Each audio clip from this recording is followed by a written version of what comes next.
सुजन गुरुङ होटलमा पस्दैछ ओहो कता बसिस नारायण यो त ल तल त भन् त ल ए दाजुले हामीलाई चाहिँ खाना दिँदै हुनुहुन्छ अब खाना खाने तातो पानी खाने के खाने सबै खाने होइन त ल भित्र नि राम्रो रहेछ क्या शान्त यार तातो छ यार म त हावा किन हुन भित्र पाउन पाएन नि त हावा पाउन पाएन बबाल ल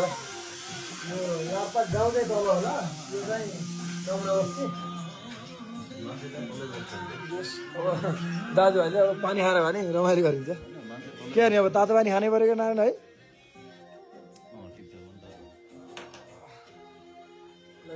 पानी